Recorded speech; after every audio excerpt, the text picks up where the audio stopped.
എടുക്കാൻ കഴിയുന്ന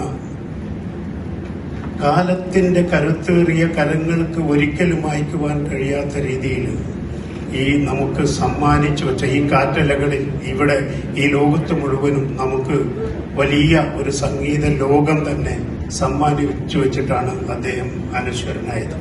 അദ്ദേഹം മരിച്ചു എന്ന് ഞാൻ പറയുന്നു, അദ്ദേഹം അനശ്വരനാവുകയാണ്.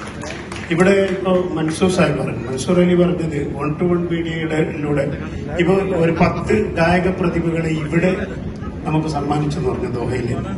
അദ്ദേഹം വേറൊരു സമ്മാനം കൂടി നമുക്ക് മലയാളികൾക്ക് നൽകിയിട്ടുണ്ട് 1-to-1 മീഡിയയിൽ. എന്താണത്?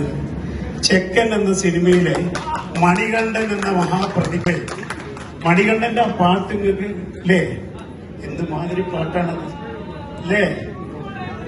അതാ ആ ഒരു ഗായക പ്രതിഭയെ മലയാളത്തിന് സമ്മാനിച്ച സല്യൂട്ട് ചെക്കൻ എന്ന സിനിമയിലൂടെ.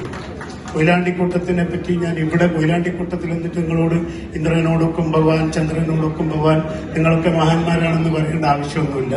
വളരെ സാർത്ഥകമായ വളരെ നല്ല പരിപാടികൾ സംഘടിപ്പിക്കുന്ന ആളുകളാണ് നിങ്ങൾ. റഫി സാഹിബിനെ കുറിച്ചും ഞാൻ കൂടുതലുകളോട് പറയുന്നില്ല, അദ്ദേഹത്തിന്റെ പാട്ടുകൾ നിങ്ങൾ കേട്ടുകൊണ്ടേയിരിക്കുകയാണ്. എന്താണ് ये जिंदगी का मेले दुनिया में कम न होंगे अफसोस हम न होंगे. അദ്ദേഹം പാടിയതാണ്. ये जिंदगी का मेले दुनिया में कम न होंगे अफसोस हम न होंगे.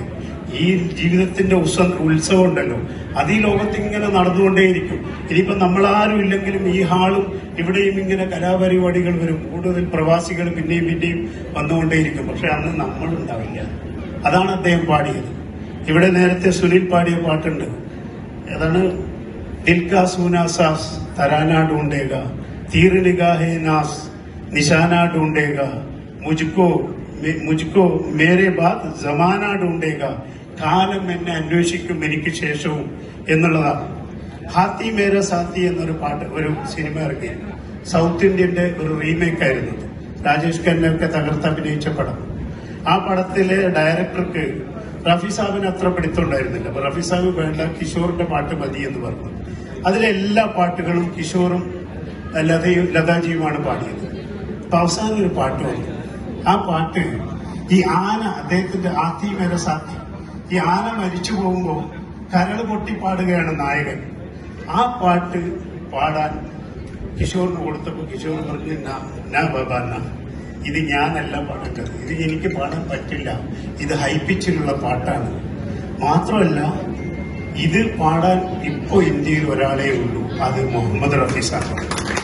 അപ്പോ ഡയറക്ടർ ലക്ഷ്മികാന്ത് പ്യാരലാലാണ് അതിന്റെ മ്യൂസിക് ചെയ്തത്. അവർക്ക് എല്ലാവർക്കും ഒരു ചെറിയ വിഷമം, റഫി സാഹിബിനോട് എങ്ങനെ പറയും, പരിപാടിയൊക്കെ തുടങ്ങിയെല്ലാം തീരാനാകുമ്പോ ഡയറക്ടർക്ക് ഇഷ്ടമല്ല. അപ്പോ അവസാനം കിഷോർ തന്നെ റഫി സാഹിബിനെ വിളിച്ച് റിക്വസ്റ്റ് ചെയ്തെന്നാണ് പറഞ്ഞത്. എന്നിട്ട് റഫി സാഹിബ് ഒരു വിസമ്മതം ഇല്ലാണ്ട് വന്ന പാട്ട് പാടി. ഏതാ? നഫ്രത്ത് കി, ഞാൻ പാടിയ പ്രശ്നവും, നഫ്രത്ത് കി ദുനിയാ കോ ചോഡ്കർ പ്യാർ കി ദുനിയാ മേ ഖുശ് രഹ്നാ മേരെ യാർ, പ്യാർ കി ദുനിയാ മേ ഖുശ് രഹ്നാ മേരെ യാർ. നമുക്കും പറയാനുള്ളത് തന്നെയാണ്. നഫ്രത്ത് കാ ഇസ് ദുനിയാ കോ ചോഡ്കർ പ്യാർ കാ ഉസ് ദുനിയാ മേ खुश रहना मेरे रफी साहब, खुश रहना मेरे रफी साहब. Thank you very much.